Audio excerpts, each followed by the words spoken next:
নবী নিজে চমৎকার করে বললেন, দুনিয়ার মানুষ, ও আমার কলিজার টুকরো তরুণ আর যুবকেরা, ও মা বোনেরা, ও এলাকার ছেলেরা, তোমরা শোনো। কবি বড় চমৎকার করে বলছেন, শোনো, তুমি কত বড় হয়েছো, কি হয়ে গেছো। আল মাউতু কাসুন কুল্লু নাসিন শারিবুন, মৃত্যু এমন একটা পাত্রের নাম, মৃত্যু এমন একটা পাত্রের নাম। যুবক শোনো, মৃত্যু এমন একটা পাত্রের নাম যে পাত্র থেকে সকলকেই পান করতে হবে। ওয়াল কবরু বাইতুন কুল্লু নাসিন দাখিলুন। ও দুনিয়ার মানুষ, দেখেন আমার পাশে ওসি তদন্ত ভাই বসে আছেন, ক্ষমতার অনেক শিখরে তিনি। ওনাকে আপনি দেখতে পাচ্ছেন, আপনি মনে করেন ওনার পথে যেতে পারলে বুঝি আমি সফল। জিজ্ঞেস করেন, ওনারও মৃত্যুর ভয় আছে। ঘরে যখন বসছিলাম, একই জায়গায় বসে বসে কথা বলছিলাম, আমলের কথা অনেক কিছু তিনি জানলেন, অনেক আমল সম্পর্কে তার অনেক জানা।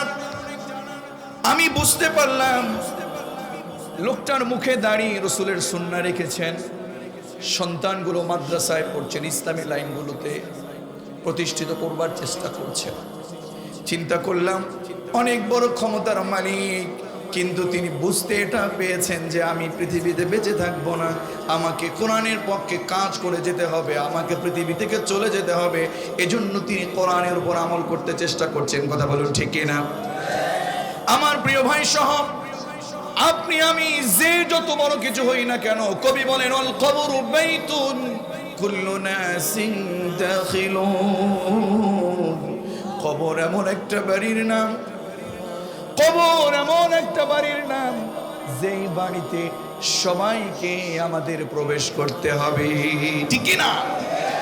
এজন্য অন্যায় ছেড়ে দিতে হবে, অপরাধ ছেড়ে দিতে হবে। আপনি মনে করতেছেন যে আমি মেম্বার, আমি চেয়ারম্যান হতে পারলে সফল না। আপনি মনে করছেন আমি সাধারণ শিক্ষক, সিনিয়র হতে পারলে সফল। আপনি মনে করছেন আমি অ্যাসিস্ট্যান্ট হেডমাস্টার, আমি হেডমাস্টার হতে পারলে সফল। আপনি মনে করছেন আমি চেয়ারম্যান, আমি এমপি হতে পারলে সফল। আপনি মনে করছেন আপনার বাড়ি 2 তলা আছে, 2 তলা থেকে 5 তলা বানাতে পারলে সফল। আল্লাহর কোরআন বলছেন, গোলাম তুমি মিথ্যার উপরে অধিষ্ঠিত আছো, এখানে তোমার সফলতা নয়। আল্লাহ তাআলা বলছেন, কুল্লু নাফসিন যায়িকাতুল মাউত। কার কথা? আর জোরে কার কথা? কুল্লু নাফসিন যায়িকাতুল মাউত, everyone will take the test of death. প্রত্যেককেই মরে যেতে হবে। কথা বলেন না কেন? প্রত্যেককেই মরে যেতে হবে, প্রত্যেককেই পৃথিবী থেকে বিদায় নিতে হবে, প্রত্যেককে পৃথিবী ছেড়ে দিতে হবে। যার যত বাড়ি আছে, ক্ষমতা আছে, টাকা আছে, যত বড় বড় ক্ষমতার আত্মীয় স্বজন আছে, সবাইকে ছেড়ে পৃথিবী থেকে বিদায় নিতে হবে। কেউ আপনাকে ধরে রাখতে পারবে না। কি করছেন আপনি, কি কাজ করছেন আপনি? ওয়া ইন্নামা তুওয়াফাউনা উজুরাকুম ইয়াউমাল কিয়ামাহ। আরে আয়াত যদি কেউ পড়ে, এই আয়াত যদি কেউ বোঝে, সে ব্যক্তি তো কখনো মিথ্যা, অন্যায়, অপরাধ, জুয়া, হারাম কাজগুলো করতে পারে না। আল্লাহ বলছেন, ওয়া ইন্নামা, শোনো, কুল্লু নাফসিন যায়িকাতুল মাউত, everyone will take the test of death. প্রত্যেককেই মৃত্যুর স্বাদ, মরণের স্বাদ গ্রহণ করতেই হবে। শুধু তাই না, ওয়া ইন্নামা তুওয়াফাউনা উজুরাকুম ইয়াউমাল কিয়ামাহ, সেই কিয়ামতের ময়দানে যেদিন আল্লাহ তাআলা বিচার করবেন, সেই হাশরের মাঠে ভালো কাজ করেছো, খারাপ কাজ করেছো, একেবারে সব কিছু পরিপূর্ণভাবে সেখানে তোমাকে দেওয়া হবে। সব দেওয়া হবে। চুরি করেছো, মিথ্যা কাজ করেছো, সব দেওয়া হবে। কথা কার?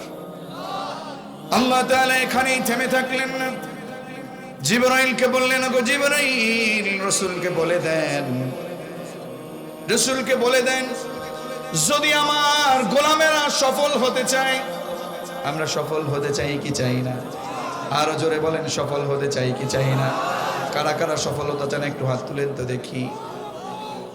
কারো হাত, সফলতার কথা শুনলে তো হাত উঁচু করার কথা। কারা কারা সফলতা চান? আল্লাহ সফলতার পথে কবুল করেন, পড়েন আমিন। আল্লাহ তাআলা আপনাকে এখন বলতেছেন, ও দুনিয়ার মানুষ, ও কোকসার মুসল্লিরা, ও কোকসার মা বোনেরা, শুনুন না। আল্লাহ তাআলা বললেন, ও গোলাম, তুমি সফলতা চাও, ফামান যুহজিহা আনিন নার ওয়া উদখিলাল জান্নাতা ফাকাদ ফাজ। এই আয়াতটা পড়লে পরে আর কিছু লাগে না। আল্লাহ বললেন তোমার সেই মেম্বার থেকে চেয়ারম্যানিতে সফলতা না, তোমার ওসি তদন্ত থেকে ওসি হতে পারলে সফলতা না, তুমি বিশেষ আলোচক থেকে প্রধান বক্তা হতে পারবা তাতে তোমার সফলতা না। আমি আল্লাহ বলছি ফামান যুহজিহা আনিন নার ওয়া উদখিলাল জান্নাতা ফাকাদ ফাজ। তোরে গোলাম তোমার সফলতা হবে তখন তোমার নিজের জাহান্নামের খাতা থেকে নিজের নামটাকে কাটিয়ে জান্নাতে প্রবেশ করতে পারবে তখন তোমার সফলতা।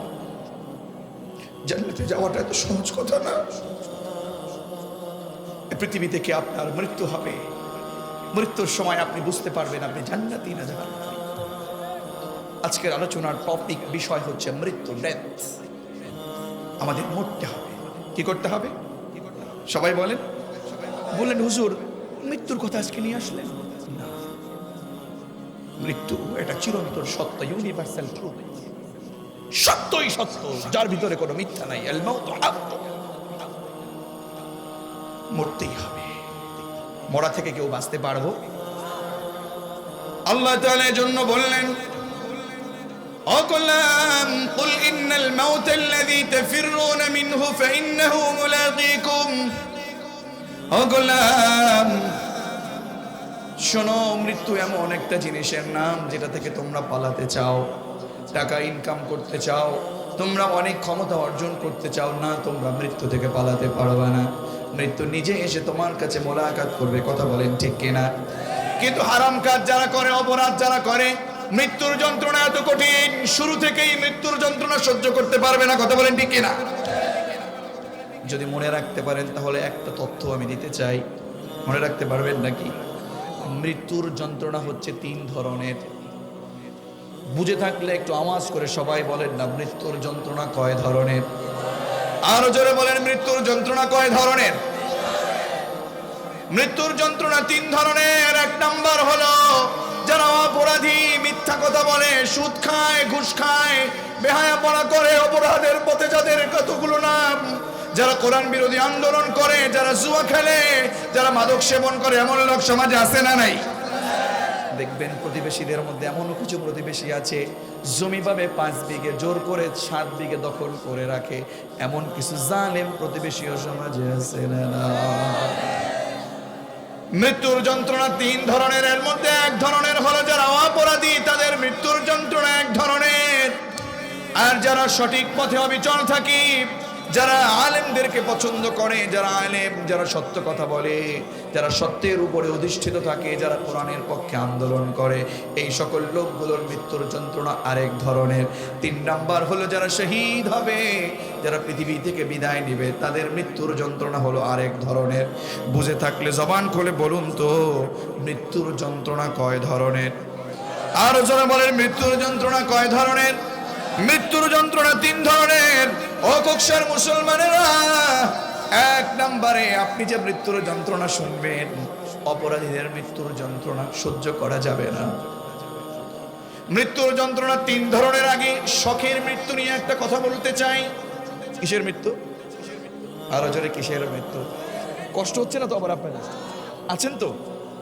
মেহমান বসা, মেজবান হয়ে দৌড় দিবেন না তো আবার? মেহমানকে রেখে মেজবান কি চলে যায়?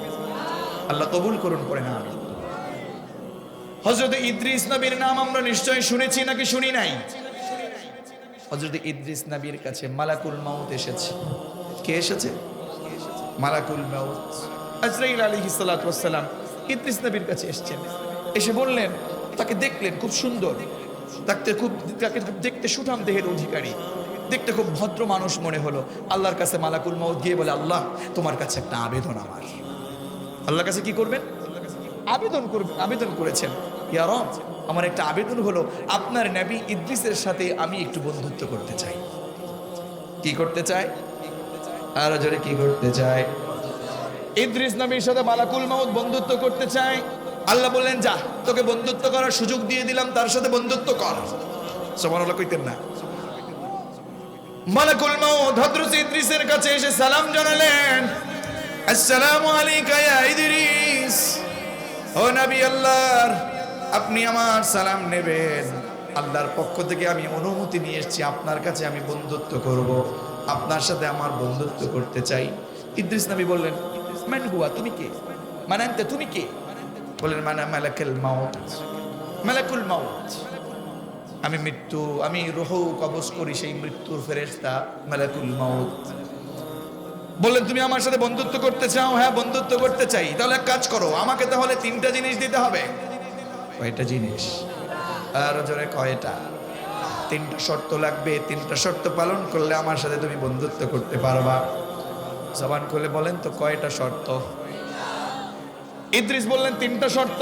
মালাকুল মাউত বললেন, বলেন কি 3টা শর্ত?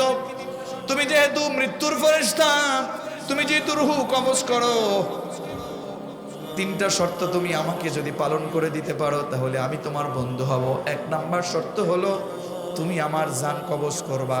আমি মৃত্যুর যন্ত্রণা দেখতে চাই। কি করতে চাই? একটু বুঝে বলেন কি করতে চাই? মৃত্যুর যন্ত্রণা দেখতে চাই। আমাকে মৃত্যুর যন্ত্রণা দেখাবা, তাই আমার জান কবজ করবা, আবার আমাকে জানটা ফেরত দিয়ে দিবা। মালাকুল মউত ভিতরে ভিতরে টেনশন করছে, কার কাছে আসলাম, কার কাছে আসলাম? আসলাম বন্ধুত্ব করতে, আমার নাকি এবার 3টা শর্ত মানা লাগবে।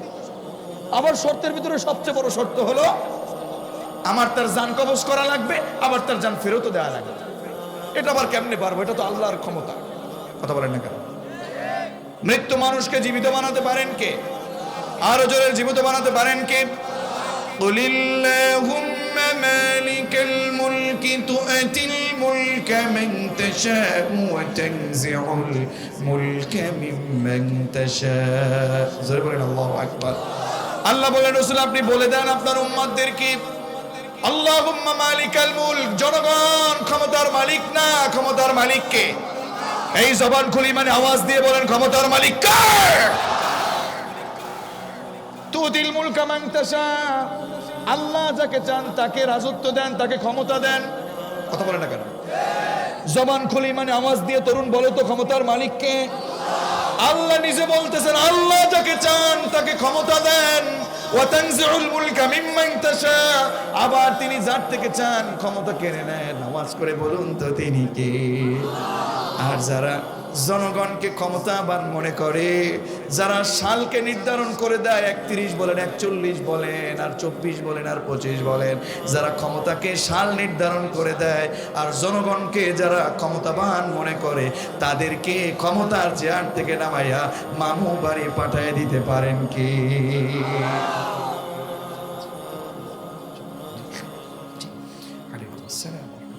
ডিউটিরত অবস্থায় আছেন, আল্লাহ মুহতারামকে কবুল ও মঞ্জুর করেন। সকলে পড়ছি আমিন।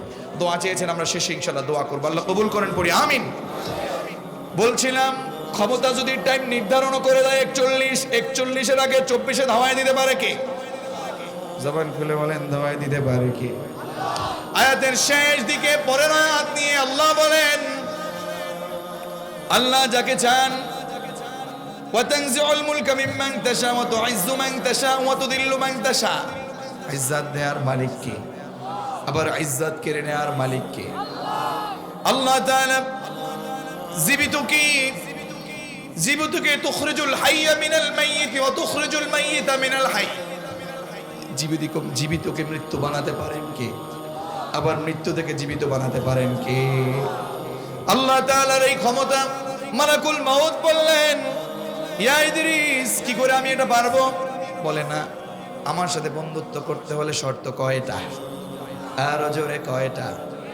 1 নাম্বার আমার রূহ কবজ করবা, আবার আমাকে দিবা।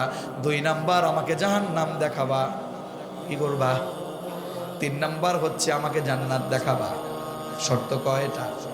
যদি বন্ধুত্ব করতে চাও এই 3টা মানা লাগবে, তারপরে বন্ধুত্ব। মালাকুল মউত আল্লাহর কাছে চলে গেলেন, ওগো আল্লাহ,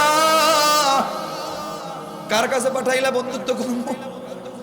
গেছিলাম বন্ধুত্ব করতে, শর্ত দিয়ে দিছে 3টা, একটাও তো আমি করতে পারবো না, ক্ষমতা লাগবে তোমার, ঠিক কিনা? কারণ তুমি তো মৃত্যু করে দিলে আবার তুমি জীবিত করতে পারবা, তুমি তো সব জানো, তুমি তো সব জানো।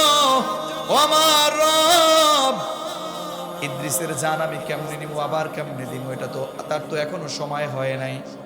আল্লাহ বললেন, যা, তোর যেহেতু বন্ধুত্ব করা লাগবে, তুই যেহেতু 3টা জিনিসের আমার কাছে আবদার করছিস, যা, ইদ্রিসের শর্ত মানার জন্য আমি তোকে আল্লাহ সুযোগ করে দিলাম। আল্লাহু আকবার।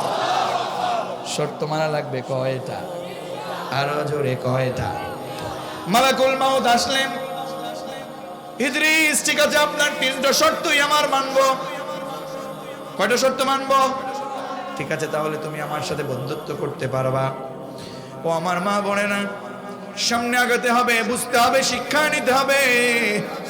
ইদ্রিস আলাইহিস সালাতু ওয়াস সালাম মালাকুল মাউতকে ডেকে বললেন, ইয়া মালাকাল মাউত, স্টার্ট করো তোমার কাজ, স্টার্ট করো।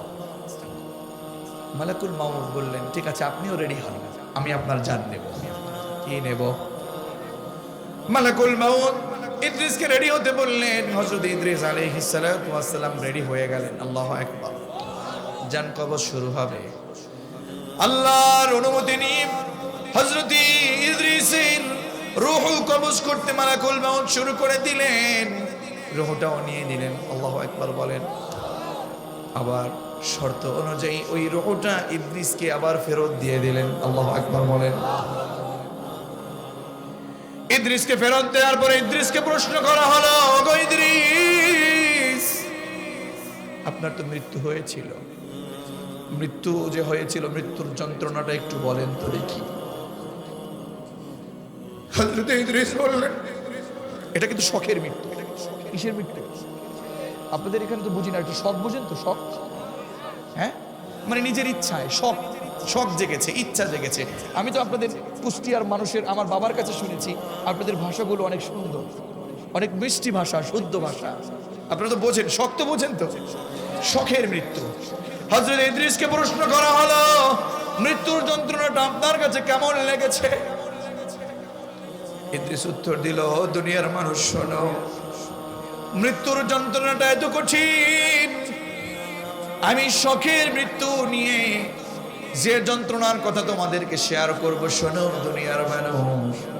একটা জীবিত ছাগল, ছাগল চিনেন তো আপনারা? চিনেন? জীবিত একটা ছাগলের চামড়াটা টেনে টেনে ছিঁড়ে ফেললে, জীবিত একটা ছাগলের শরীর থেকে, জীবিত ছাগল, মৃত্যু না, জীবিত, জীবিত অবস্থায় একটা ছাগলের শরীর থেকে টেনে টেনে টেনে টেনে চামড়াটা চিরে ফেললে যতটা না কষ্ট, দুনিয়ার মানুষ এরপরে লবণ লাগালে যতটা না কষ্ট, তার চেয়েও বেশি কষ্ট হলো একজন মানুষের জান কবজ করাতে। আল্লাহু আকবার। একজন নবী শখের বসে মৃত্যুবরণ করেছিলেন। মৃত্যুর স্বাদ, মৃত্যুর যন্ত্রণা এত কঠিন, আর আপনি আমি চুরি করি, ডাকাতি করি, মিথ্যা কথা বলি, গীবত করি, বেনামাজি, বেহায়াপনা, বেলজ্জা, নারীরা বেপর্দায় থাকে, স্বামীর আনুগত্যহীন থাকে, মিথ্যা কথা বলে, অবৈধ সম্পর্ক করে, বিভিন্ন ভাবে বিভিন্ন সময়ে গুনাহের সাথে জর্জরিত। আমাদের অবস্থা তাহলে কেমন হবে?